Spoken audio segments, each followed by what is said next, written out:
Está começando mais um Desregrados, o podcast esportivo do Portal Litoral Sul. Eu sou o Vitor Filomeno, repórter do portal e apresentador deste programa, e como o nome já diz, o Desregrados é esse bate-papo leve, descontraído, bem tranquilo, sempre com um convidado aqui de Santa Catarina, trazendo várias informações e várias histórias sobre o esporte aqui do sul catarinense. E hoje o programa é um pouco diferente. Eu tô com 3 convidados aqui, eu já não sei mais para quem eu olho direito, assim, é muita gente, normalmente só tem um na minha frente aqui. E a gente vai falar de uma arte marcial japonesa. Se eu falar alguma besteira aqui, vocês podem me corrigir, tá? Pra mim, né, uma série de filmes aí que teve um tempinho atrás, eu acho que teve bastante sucesso aqui no Ocidente, né? E os meus convidados de hoje são uma família e representam uma parte dela somente, já que eu soube, até em conversa aqui ainda há pouquinho, né, que mais integrantes estão entrando na área também. Eu tô aqui, então, com os karatecas Everaldo, a Sabrina e a Caroline Pereira. Pessoal, obrigado por terem aceitado o nosso convite, terem vindo participar aqui do meu programa. E sejam bem-vindos, né? Nós que agradecemos pelo convite, tá? E vamos ter uma roda de papo aí, né? Sabrina, Carol, obrigado também por terem vindo. Olá a todos os ouvintes. É um prazer estar aqui, né, divulgando um pouquinho a nossa arte marcial que a gente tanto ama. Oi, obrigada também, né? E olha que interessante, o nosso primeiro podcast, né? Primeiro, vocês já deram uma saída. A gente está estreando agora. E já várias vezes em rádio, enfim, TV, mas é o primeiro pod. Quantas entrevistas você já deram? Você já tem ideia, assim? Bastante, entrevistas bastante. Elas são mais craque nisso, né? Já são mais... Aparecemos algumas vezes em... Já estão mais desenvolvidos, assim, já. Algumas vezes televisionadas nos finais de Brasileiro, Campeonato de Jogos Pan-Americanos, enfim. Em rede nacional, no caso, né? Sim. Também, mas números é difícil. Bastante. E teve alguma que vocês lembram, assim, que foi uma aparição que vocês lembram até hoje? Na TV? No Prêmio Olímpico, né? A gente apareceu na Record, foi rede nacional. Foi. E aí teve... Eu não sei se pode falar não. Sei. Pode. Isso a gente apareceu na Sport TV em finais várias vezes, né? Não foi só uma, então foi muito bacana, assim. E matérias na Globo também. A disputa de medalha dos Jogos Pan-Americanos foi ao vivo, foi muito bacana. Tem algumas. Que massa. Mas vamos começar aqui, então. Eu vou começar com o pai de vocês, né? Que eu acho que aqui vai explicar um pouquinho da caminhada, depois eu vou puxando vocês para a conversa. Mais né? enrolado para essas coisas lá. Vamos lá, vamos tentar desenrolar. Everaldo, como é que começou a tua trajetória aí no Karatê? Então, eu comecei como moleque ainda, né? Vendo aqueles filmes de Karatê na televisão, Karate Kid, Power Ranger. Como toda criança, né? Gosta de pegar uns gravetos e ficar girando assim, enfim... E aí eu conheci o Karatê através de um primo meu, Claudionor de Souza, o Cal. Ele foi uma vez lá em casa, aplicou uns golpes lá, e ele era apaixonado por isso. E aí eu senti a oportunidade de aprender um pouco dessa arte marcial. Comecei com o Zepão, foi meu primeiro sensei, e aí até hoje não consigo mais parar. E tu começou vendo, depois de ver os filmes ali, eu acho que eu também, quando era menor, eu vi esses filmes e queria sair golpeando aí, dando golpe, principalmente... do Karatê, do Kung Fu, enfim, via Jack Chan, via Karate Kid, então era massa. E como começou, virou profissão, assim, em que momento, a partir dali que tu começou a treinar, a brincar do Karatê, virou uma profissão pra ti ali? Então, o Karatê vira profissional, vira atleta, ninguém entra no Karatê para ser atleta, entra para fazer uma atividade física e aí vai aprimorando os golpes, né, como é do ser humano, né, a gente nasce... criança lá, pelado, com fome, com frio e chora para ganhar tudo e vai aprendendo, né? E acaba dominando o mundo, né? A gente é o ser que mais tem esse dom, né? De aprender. E o Karatê não é diferente. Tu vai aprendendo, vai pegando gosto. E aí a competição, acho que a competição é muito legal. Competição, desde a primeira competição eu me encantei por isso. Encarar seus medos, suas dificuldades... seus adversários, aprender a perder, a ganhar, aquela adrenalina, aquilo ali foi apaixonante, desde a primeira competição. E aí eu vi que era aquilo que eu queria para minha vida. Mas o que a gente vê nos filmes é bem diferente, é muito diferente do que é a prática realmente do Karatê, ou tem algumas coisinhas que realmente são... Tem algumas coisas, mas normalmente são atores, né? Não são karatecas, e é fictício o negócio, né? Como se a gente tem que levar para... Então, todos aqueles golpes que a gente vê, giratórios lá, o cara não sei o quê, não é bem assim. Tem bastante montagem, né? Eles montam bastante, treinam, não pega, claro. É fictício, como se nós vamos assistir aí o Velozes e Furiosos. Se tu não entrar no filme, tu acaba não acreditando no que está acontecendo. Sim. Então, no Karatê não é diferente. Agora que tá na moda, agora, né? A série do Netflix ali, o Cobra Kai. Nossa, os atores são muito ruins, né, Carol? Nossa, horríveis. Vocês acompanham a série? Sim. Não, Imagina. o pior de tudo é quando eles vão fazer o comprimento com a perna aberta. Isso pra nós é o ápice. Mão fechada, mão aberta, muito detalhe, tem esses detalhes, sim. Tem detalhe. Que a gente percebe, mas tipo, tem toda essa conduta da filosofia do karatê, né? Da parte de equipe, de tudo isso. Então, ela traz um pouco disso que é o karatê, né? Então... A série é muito bacana, Sim, fala sobre a história, né? Fala sobre bullying, sobre álcool, sobre drogas, sobre preconceito, enfim, é uma série bem bacana. Mas nos movimentos mesmo do karatê, assim, dá pra ver bastante... Eu vou dizer que eu não vi a série, né? Eu nunca parei pra assistir, mas já vi alguns trechos assim que a gente vê às vezes no Twitter, no Facebook, aparece um videozinho. Então, e é engraçado como a gente que às vezes eu pratiquei o vôlei uma boa parte da minha vida, e às vezes a gente vê em representações esses detalhezinhos que vocês falaram, né? Tipo a posição da mão, a posição das pernas no comprimento, né? E como a gente repara nesses detalhes depois, né? Mas eu vou puxar aqui com a Sabrina primeiro. Como é que tu começou no karatê? Foi muito por causa dele também? Ou... Então, não lembro muito, não tive muita escolha, né?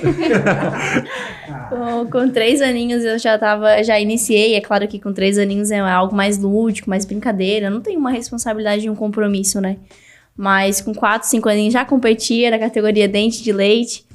E foi por grande influência do meu pai, por ser a filha mais velha, a primeira filha, tava sempre junto.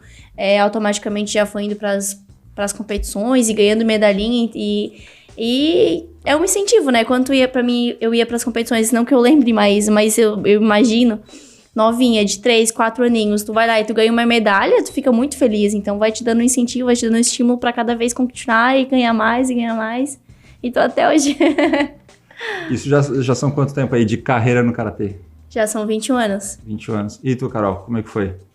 16 anos também. Eu comecei com 5 anos. Foi um pouco mais velha que a Sabrina, mas na verdade não é pressão, assim. Foi algo bem o que a gente quis, né? O pai nunca botou pressão. O que é bem diferente. A gente vê muitos pais onde os filhos não fazem karatê. A gente é uma família realmente bem diferenciada, né? Porque tem até um técnico da seleção brasileira que olha pra nós e fala, nossa, que inveja. Porque normalmente os pais não conseguem manter os filhos dentro do próprio esporte, porque é aquela coisa forçada, né? Foi diferente com a gente. A gente entrou no momento que a gente teve a liberdade, né? Então, eu comecei realmente com 5 anos, mas já aprendi a engatinhar no tatame. Eu dava chute na barriga da mãe, o pai já chamava de Mauashkeri, Margueri. E é algo assim que a gente foi se encantando com o tempo, né? Mas desde o início sempre foi competição, então... a gente sempre pendeu para esse lado de competição e hoje somos aí atletas a nível nacional, seleção brasileira mais de 8 anos consecutivos, enfim, eu acho que é uma carreira que vai durar muitos anos. Eu lembro que a Carol, a primeira competição dela foi uma das primeiras, né? Foi o Campeonato Brasileiro em Jaraguá do Sul. Ela com 5 aninhos lutando e eu doido ali como técnico, né? Mas foi bem assim mesmo, cara, foi bem à vontade, esperando, e ela me deu um susto, porque a outra entrou com 3 anos, mas já incomodava, já tinha um kimoninho, já engatinhava, aprendeu a chutar primeiro que andar, Sabrina. E a Carol já era mais tranquila, mas na dela, não quero fazer karatê. E o pessoal dizia, essa não vai fazer karatê, essa vai ser modelo, essa vai ser atriz, e não sei o quê. Me incomodava e eu deixei. Aí entrou a Nicole e a Morgana. Quando entrou a Nicole e a Morgana da sala dela, vou junto. Aí pronto. E pra ti, eu já vou chegar no assunto que tem mais gente da família também entrando, né? Mas pra ti, como pai e treinador, consegue discernir esses sentimentos ali na hora que tá vendo a filha lutar no tatame? Ou não junta tudo na mesma hora, é uma emoção diferente? Como é que é? É uma emoção indescritível, né? Filho é um amor incomparável. Então é muito intenso. Quando ganha, quando perde, a emoção é muito, muito maior. Mais forte do que um atleta que não é teu parente, no caso. Muito, muito maior. A hora que elas começaram a competir foi quando eu decidi que estava na hora de eu parar de competir. Dar alicerce para ela, porque ver elas competindo no tatame e eu é a mesma emoção. E para vocês, meninas, teu pai como treinador, como é que é? Eu acho que isso que nos motivou, né? Eu acho que se a gente tá onde a gente tá hoje, com certeza é por ser do berço do karatê, vamos dizer assim, né? Eu acho que a gente tem uma pressão dentro da academia muito maior por ser filha do sensei. Então não é, porque ele cobra, mas porque a gente se cobra, né? A gente tem que ser espelho. Então, automaticamente, a gente faz o que os outros não fazem pra eles nos espelharem. Isso porque a gente é filha do CCA. Se a gente não fosse, a gente não precisaria ser melhor do que ninguém, entende? E é o Porto Seguro, né? Enquanto os outros estão competindo com um técnico desconhecido, a gente tá lá com o nosso pai. Então, se a gente ganhar, a gente vai estar festejando com o pai. Se perder, ele vai estar lá para dar um abraço carinhoso também de pai. Então, é diferente. Quando a gente vai para competições, na verdade começou há pouco tempo, porque ele acompanhava nós em tudo. Esse ano ele tava abandonando nós. E aí a gente começou a ir para as competições sozinhas. Nossa, faz muita falta, porque a gente precisa é aquele falar, é aquele só no fato de olhar, de estar ali presente na hora de competir é diferente. A gente sabe que a pessoa que tá com o técnico, que tá ali sentado na cadeira, ele conhece a gente 100%, então é diferente. Mas às vezes a gente se pega.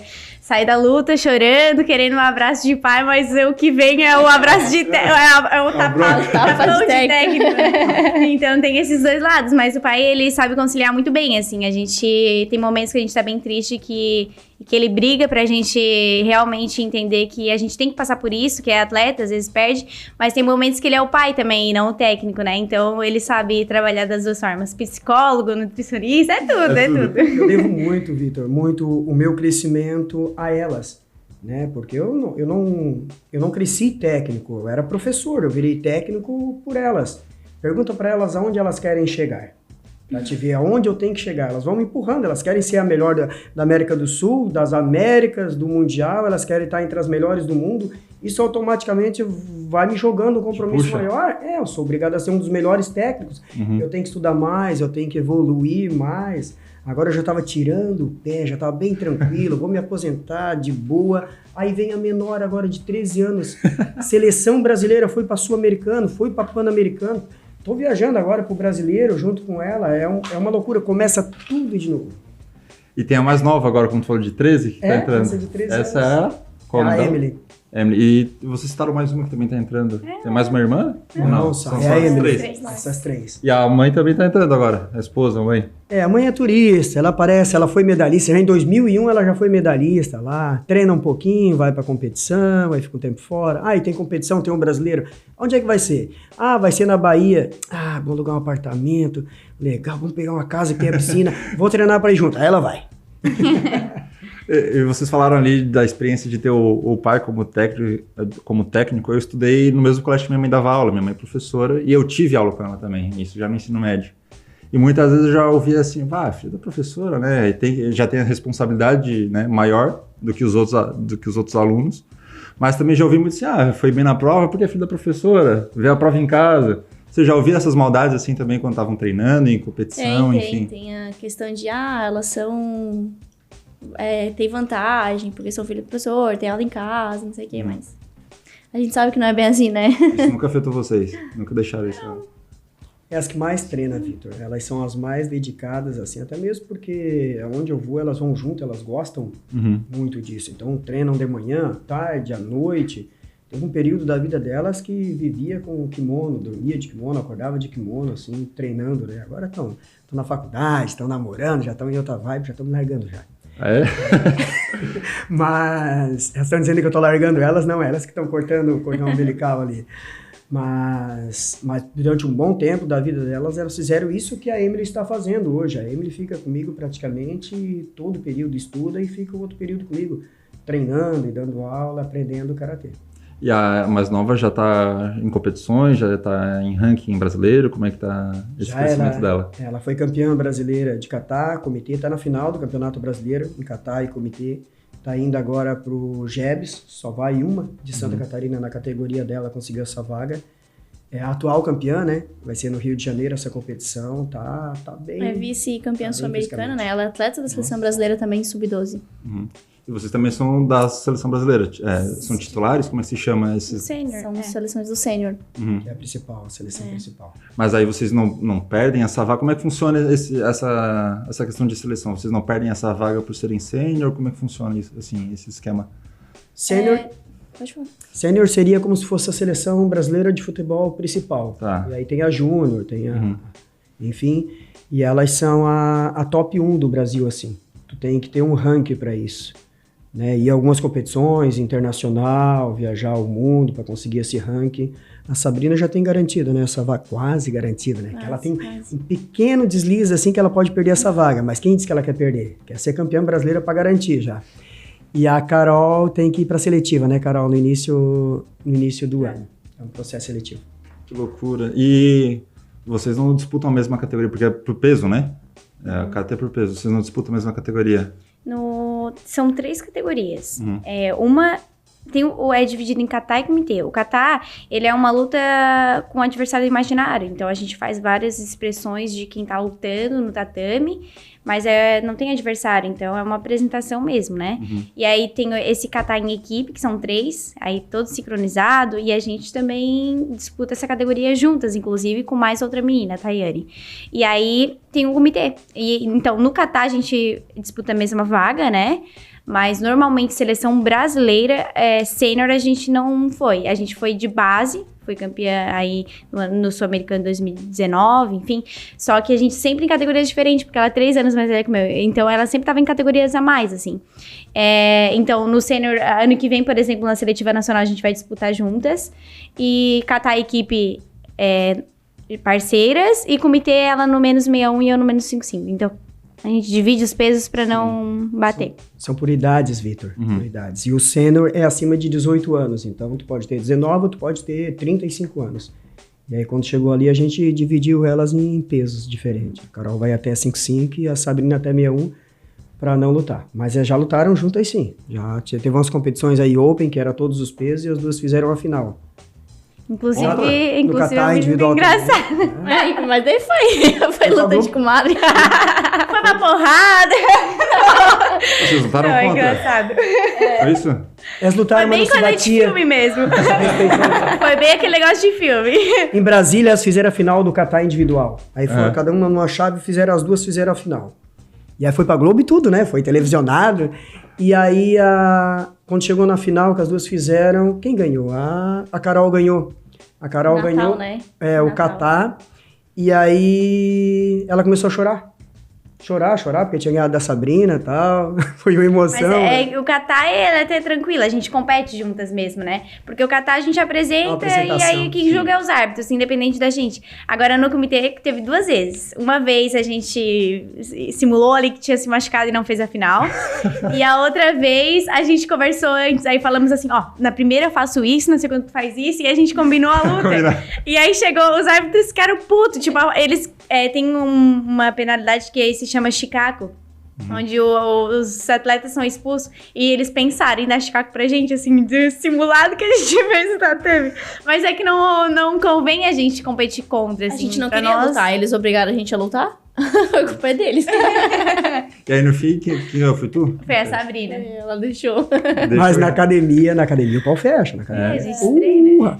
Aí desconto que às vezes fico se estranhando em casa, desconta no tatame. Não, cara, assim, ô Vitor, elas nunca se discutiram, nunca brigaram, né, Sabrina? De verdade, assim, de dar pau. E às vezes uma fica meio chateada com a outra, mas muito tranquilo de verdade. O karatê traz isso, né, a disciplina. Se ela estivesse brigando em casa, o professor teria que ter... Aí é o problema, né? Aí eu seria um péssimo professor se eu não conseguisse disciplinar nem as minhas próprias filhas, né?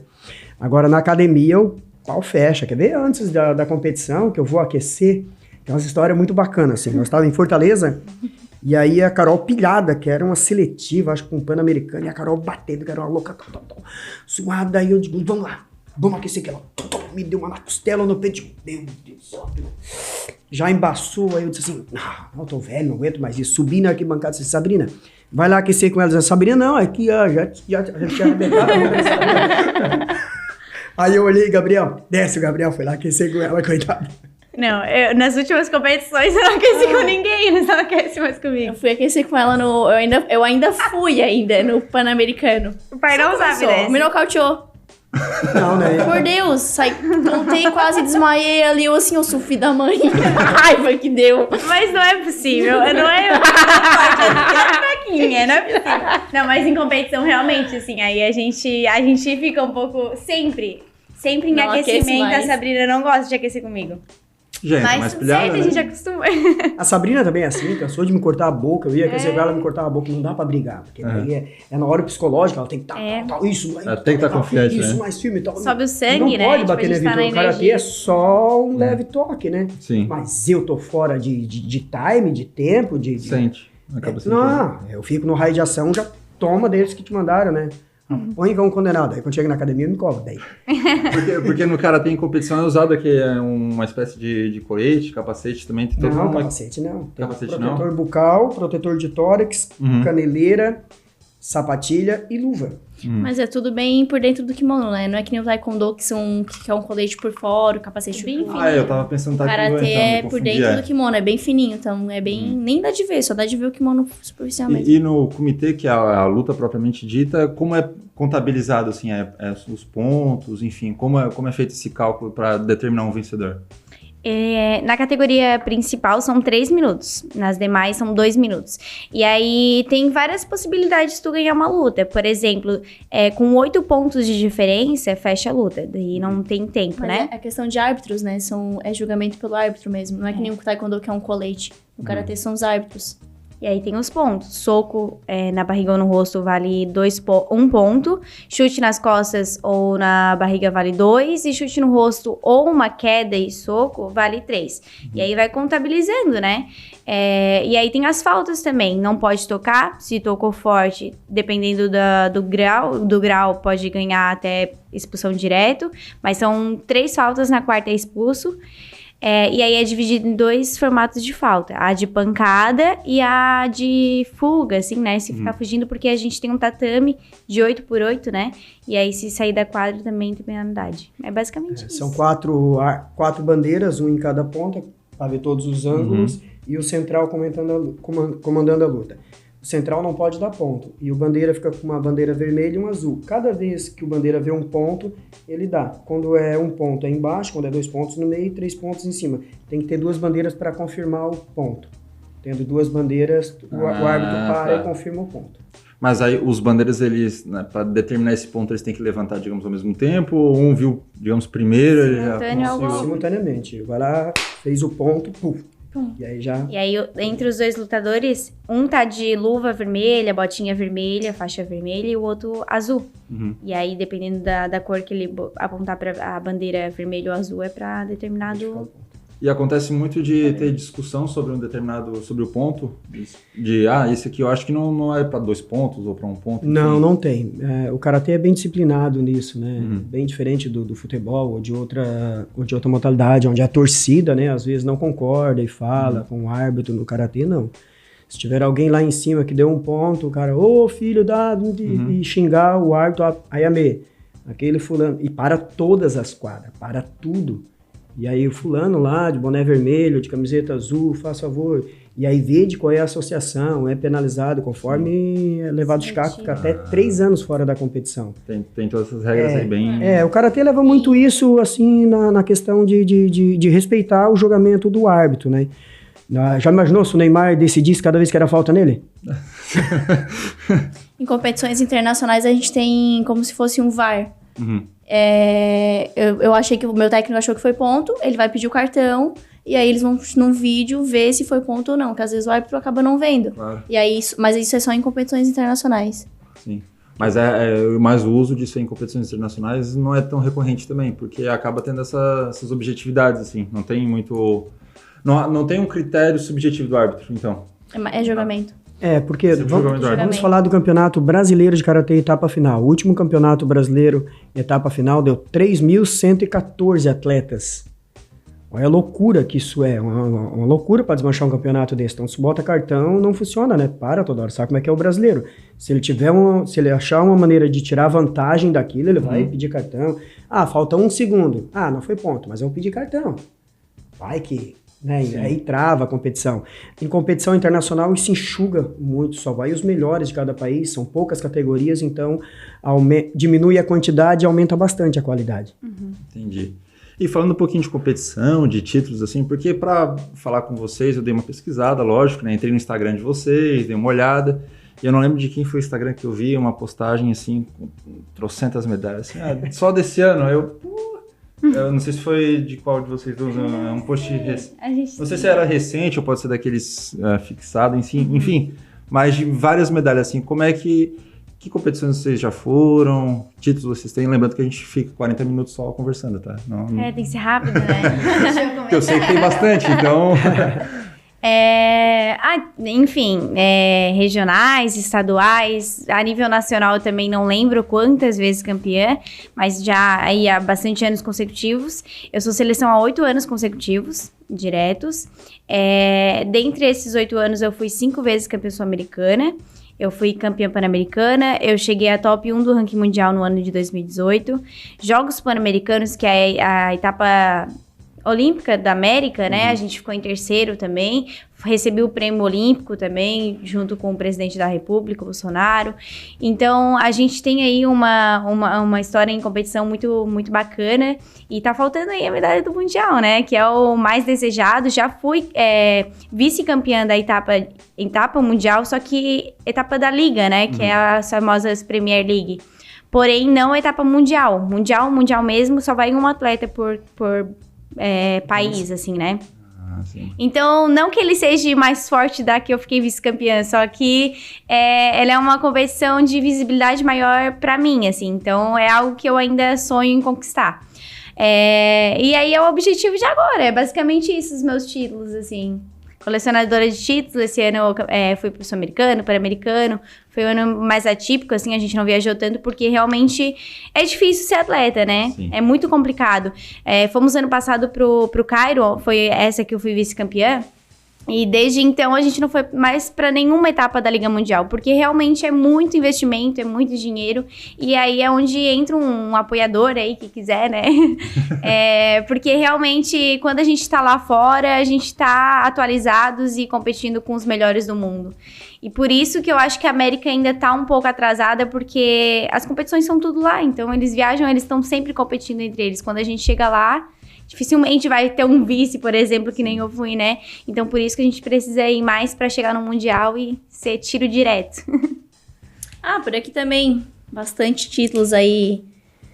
Tá faltando a minha medalha das Olimpíadas e a dos Jogos Sul-Americanos, que passou assim, mas que faz parte. Tenho 9 medalhas em Pan-Americano, 9 medalhas em Sul-Americano, tenho um 3º lugar no Campeonato Mundial, tenho medalha de Premier League, de Séries A, enfim, tenho muitos títulos aí pela minha carreira aí. E tá faltando mesmo essa medalha dos Jogos Sul-Americanos. Inclusive, eu disputei ele esse ano, mas levei muito azar na minha chave. Fiquei em terceiro do meu grupo, onde só passava 2. Acabei levando muito azar mesmo. E acabei ficando em quinto. Mas, daqui 4 anos eu vou atrás dela de novo. Em 2028, atrás da medalha olímpica também. E tu, Everaldo? Eu sou professor delas. Tudo esse currículo vem pra mim. Também, soma tudo teu também, né? Eu acho assim, Vitor, a Carol, ela fez 7 finais de campeonato brasileiro, 4 delas no sênior. Ela foi a única atleta em todos os tempos do Brasil a fazer 4 finais. Catar equipe, catar individual, comitê equipe, comitê individual. Eles chamavam ela na competição de Michael Phelps. Ela conquistou 7 medalhas de ouro. E 4 delas ela fez a final. A Sabrina também, essa foto que tu viu, acho que foi da Sabrina, que ela tá com 8 medalhas na final de um campeonato brasileiro que ela fez. Que tem fixada no meu perfil. E elas são isso mesmo, elas treinam bastante para isso, são respeitadas, chegam no ginásio, o pessoal, pessoal batendo foto e pedindo autógrafo para elas, né? Então, eu acho que ser um campeão dentro e fora do tatame é muito importante. O currículo que elas têm, quando a Sabrina fala, só falta 2 medalhas. O resto, Liga Mundial, Premier League, Série A, Mundial, Sul-Americano, Pan-Americano, Brasileiro, Jogos Abertos de São Paulo, Jogos Abertos de Santa Catarina, o LESC, Joguinhos. Todas as conquistas a gente já teve. Falta essas 2, para mim também falta só essas 2, a Olímpica e a medalha dos Jogos Sul-Americanos. Hoje a competição top do Karatê é o Mundial? Mundial. Tem a Olimpíada também? Teve nas Olimpíadas, na última Olimpíada. Agora, 2024 não tem e volta para 2028, o Karatê. Eu não sabia dessa que não vai ter. Tem algum motivo por não ter em 2024? Tem. Eu acho que é uma briga política deles lá, enfim, Tá. né? Porque o karatê é uma arte marcial que mais tem praticantes no mundo Sim. inteiro, bem organizada, mas volta agora em 2028. É um tempinho aí, mas passa rápido Esperamos, também, né? Ainda tá na política, mas não é oficial, mas acredito que volte. A gente tem esperança. E você estava falando antes, Carol, de como é difícil ser atleta no Brasil. Como é que é o cenário hoje do karatê no Brasil? Em questão de esportividade, também de renda, como é que funciona hoje o karatê aqui no país? Muito amador, perto de outros lugares, muito amador. Como a Carol falou, a nossa dificuldade já é grande porque a gente mora no Brasil, né? Então, as etapas da Liga Mundial na França, na Itália, na Alemanha, é tudo próximo para eles. Eles pegam um voo e estão ali. Nós é um tiro de snipe, tem que juntar todas as moedinhas para conseguir fazer essa viagem para lá. Tem fuso horário, tem... Aí pobre sabe como é que é, né? Aí pega um voo com conexão difícil, tudo isso, alimentação. Então é muito difícil para a gente, atletas do Brasil. Não só no karatê, mas em quase todas as modalidades individuais, né? E para eles é muito mais fácil. O Brasil ainda tá engatinhando. Como a gente tem a oportunidade, as meninas viajaram para mais de 20 países, né? Representar o Brasil, Comitê Olímpico e tal. Então a gente consegue ver lá fora como é que funciona e trazer um pouco para cá, né? Para nossa região, para o Brasil, para Santa Catarina, para o nosso dojo. E aí tenta trabalhar, né, da maneira mais parecida com eles para ter um resultado disso. A gente teve resultados bons, as meninas foram medalhistas nos Jogos Pan-Americanos, em Cairo, no Egito, conquistaram medalhas, na Indonésia, então algumas conquistas assim aconteceu. Só que é difícil, a gente tem uns parceiros, não sei se eu posso falar um dos parceiros aqui. Não, pode citar, não tem problema. A gente tem a Librelato, Mampituba, a Fundação Municipal de Esportes de Sara, a Unesc, mas mesmo assim ainda é difícil, muito difícil conseguir uma parceria para disputar 6 competições fora do Brasil, na Europa. Passagem é muito cara, alimentação. Então é bem complicado essa situação de se preparar mesmo a nível mundial para estar onde elas estão e se manter lá é muito difícil. E hoje o país referência no karatê é o Japão? Ou... Japão, Turquia, Irã, Egito. Irã, Egito, Espanha também muito forte. Bastante países, assim. É bem disputado a Europa, Ucrânia né? também E é engraçado porque se a gente para analisar em alguns esportes, nossa, imagina, tipo, olha o que a gente falou, olha os currículos que a gente tem, sabe? Claro. E às vezes o pessoal não, na verdade, às vezes não, muita gente de Sara, região, não conhece a gente, Santa Catarina, Brasil, o pessoal que conhece, que pede autógrafo, é só da área do karatê mesmo, né? Então, é algo que eu acho que o Brasil ainda tá muito, muito atrás, assim. A gente vai falar, a vontade é só falar bem, mas na verdade não é a realidade. O Brasil tem um grande potencial de atletas nacional, muito bons mesmo.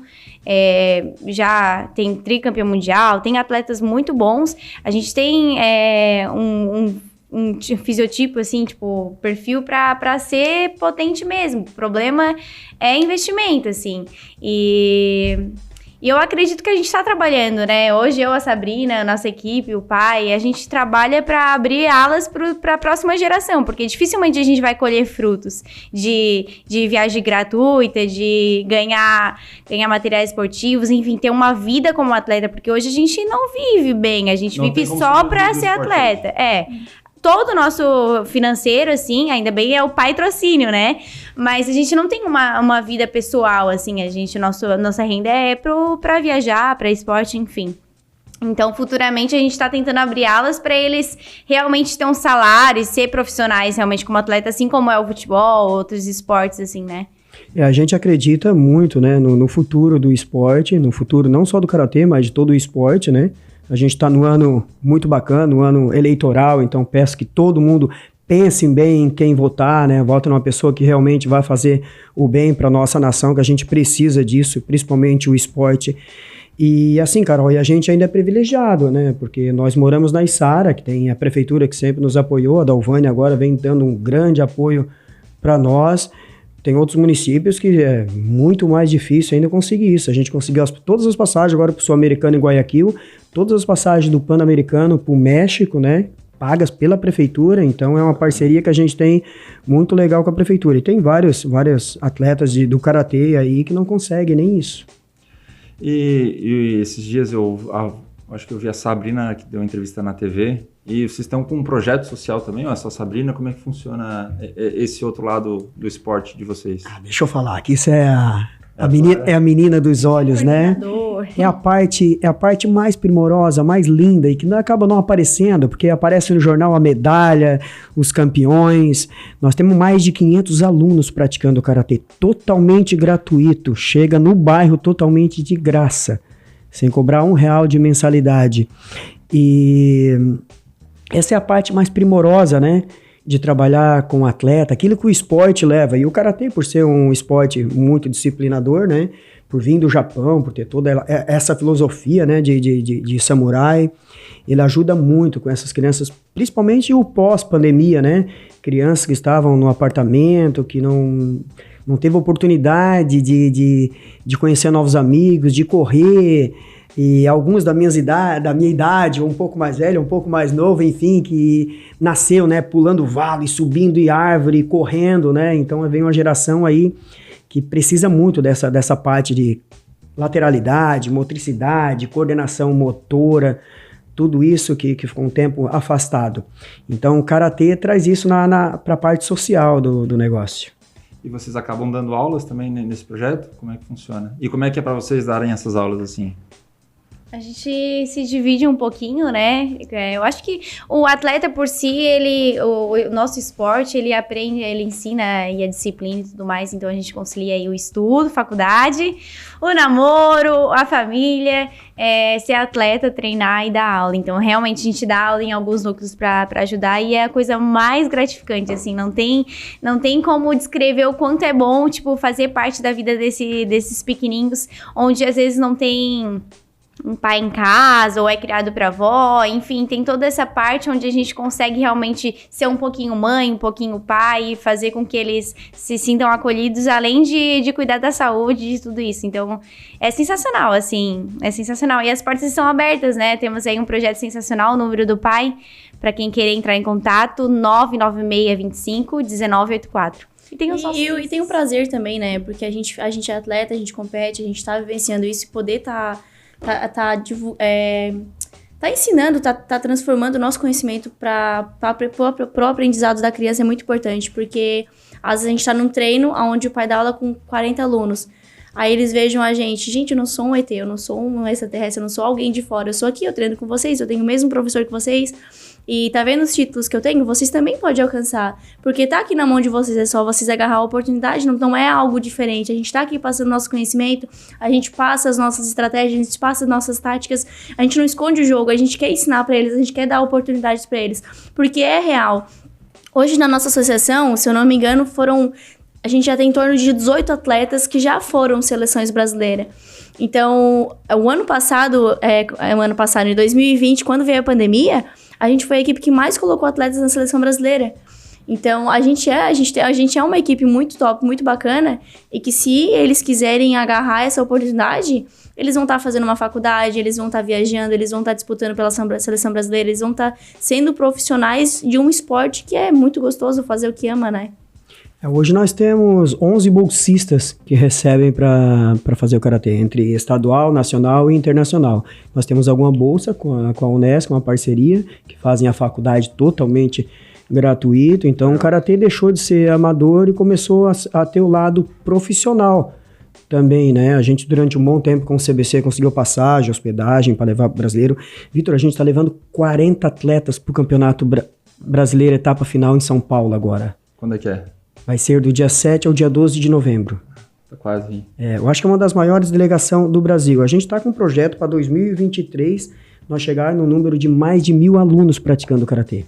E formar a maior equipe que o Brasil já teve. O projeto é fantástico aí. Eu consegui fazer bons atletas. Agora eu preciso fazer desses bons atletas bons professores. Para manter a chama acesa, né? Que o velhinho tá ficando cada vez com menos cabelo, tá ficando complicado, manter a chama acesa. Então, aí eles estão vindo, estão agregando, né? A gente tem o professor Jairo, a professora Tayane, o professor Natan, que nos ajudam, né? Então isso é importante. Pô, é muito bacana ouvir o que cada um de vocês falou, assim, e saber desse projeto também que impulsiona o esporte aqui no sul, na cidade de vocês, de Sara, na nossa região, enfim. E tu falou ali, namoro, família, faculdade, estudo, esporte. Desculpa te cortar, o Vitor, mas isso eu não concordo, eu não dou pressão. Eu acho que elas poderiam estudar, trabalhar e tal, mas o namoro, eu acho que elas poderiam cortar essa parte. Essa parte não me deixa muito confortável. Vocês conseguem dormir também? Tem esse tempinho? Mas sim, o pai que não dorme. Não, durmo. Eu tenho aquele tempinho ocioso para dormir ali das 3 até as 5 da manhã. É que nem dizem, o sono não é produtivo também, né? Tem que dar assim. Mas a gente já tá acabando o nosso tempinho aí, passou muito rápido, porque o papo foi muito bom, foi muito tranquilo conversar com vocês, muito divertido. E é bom saber, assim, que esportes aqui da nossa região estão revelando novos talentos, estão trazendo novos projetos, colocando mais crianças aí no mundo esportivo. Então, obrigado por terem vindo, tá? Obrigado, Everaldo, obrigado, Sabrina, Carol.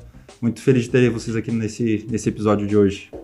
Eu que agradeço, Vitor, a oportunidade. Realmente o tempo passa muito rápido, é uma roda de conversa.